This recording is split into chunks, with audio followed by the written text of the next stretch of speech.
I first met Dan Rezneck in the fall of 1977 when he and his wife Bev hosted a dinner party at their home for new associates at Arnold & Porter. I think it's unusual in Washington for a lawyer of Dan's pedigree to devote himself or herself so completely, so passionately to local affairs. But Dan recognized that the impact of local government and local institutions on real people, on our neighbors, is often more direct and more powerful than the impact of the federal government. What an example Dan set for us for making a difference, for living the life of a lawyer as a public citizen in our local community.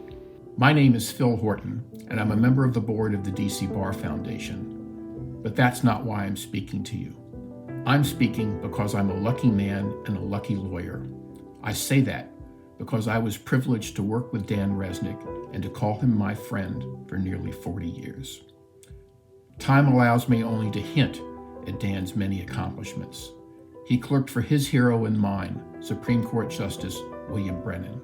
He was a partner at Arnold & Porter. He helped found the DC Bar Foundation in 1977, served a term as DC Bar President, and then, at a time when most of us would have been content to take life easy, he went to work for the District of Columbia and was still working there right up until the time we lost him at the age of 85. Simply put, Dan was a legend in the law. But what I remember best about Dan was his absent-minded professor persona. Dan was not the man in the gray flannel suit. Well, he was, but I could swear he slept in that suit and he wore tennis shoes with it. You never knew what Dan would do or say next. Time spent with Dan was always an adventure. He was, in a word, alive in a way few people are. That's the way I will always think of him. But more important, Dan was alive for people living in poverty, for the victims of discrimination. From founding the DC Bar Foundation right up until the end, he was always willing to spend time with us to help ensure that DC has the vibrant public interest community that we have. Dan and I arrived in DC at about the same time, soon after graduating from law school a long time ago. Dan was a very popular guest at the Water Street House in Georgetown, where I lived with 7 other single professional women. He even taught several of us how to play tennis.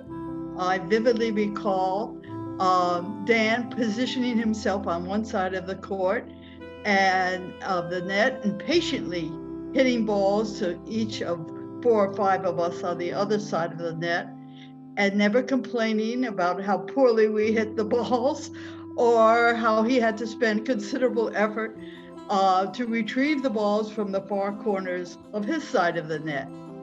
The Dan Rezneck I knew and continued to know in the bar and as friends and neighbors on Albemarle Street, he did not have a flashy persona who walked into the room and said, "See me."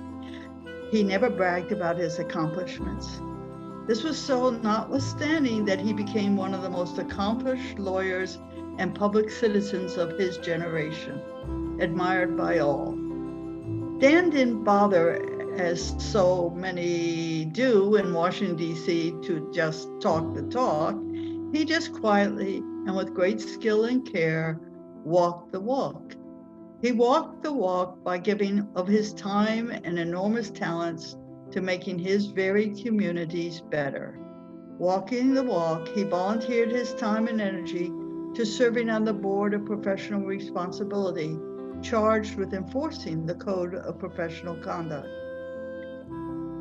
Dan genuinely believed that lawyers had a professional and moral responsibility to provide legal assistance to those who needed legal help but couldn't afford to hire a lawyer.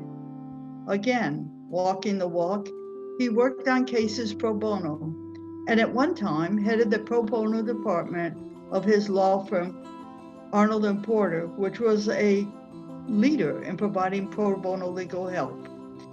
Dan was not a joiner for the sake of joining. He always chose to lend his skills and support to those organizations he thought were making a significant difference in the lives of others.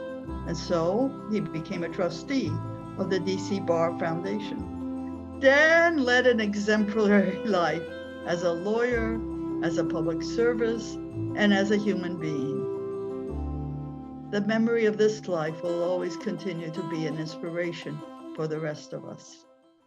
Hello, my name is David Bradley, and I'm with the Office of the Attorney General for the District of Columbia. And it was at OAG that I had the honor of first meeting Dan. And let me tell you something, Dan, not only was he a great guy, and not only was he a humble guy and an approachable guy, he was just a master of the law. Now, I do remember Dan would often struggle with the new technology, email, with the computers and things like that. And often he would come to me, can you help me with this? Can you help me with that? But I would always come to Dan on questions of the law. And when I think of Dan, I think of this song by hip hop producer DJ Khaled called All I Do Is Win. And you may have heard this song being played by your kids or what have you. But whenever I hear this song, I don't think of the different artists winning, rhyming on the song. I think of Dan and the victories after victories after victories he would get for the district in court. I mean, Dan would just win all the time, whether it's a trial, whether it's a motion. All Dan would do is win. And Dan, I just want to say that we miss you. We love you, and we know that you're in a better place. And I just want to let you know that we're all praying for your family, Dan, and that it was just an honor to be able to work with you. We love you, Dan. Dan and I were friends for more than half a century. I first met him in the mid-1960s. I was a young partner at Arnold & Porter, and Dan came to the firm from the U.S. Attorney's Office as an associate. And when he arrived, he was assigned to assist me. And I quickly learned that he was an exceptional lawyer. Let me say, I came to have very great regard for him. See, I have met a number of exceptionally able lawyers in my life, my career. Dan was one of the very best lawyers I ever encountered. He was enormously hardworking, very imaginative, and very much dedicated to his clients and the work he did. Our conversations covered many topics. Dan was a great admirer of Winston Churchill. There must be about 5,000 books about Churchill. I think Dan read 4,562 of those books. He was a great fan of the Washington Nationals baseball team, and that was the subject of our conversation. He also was a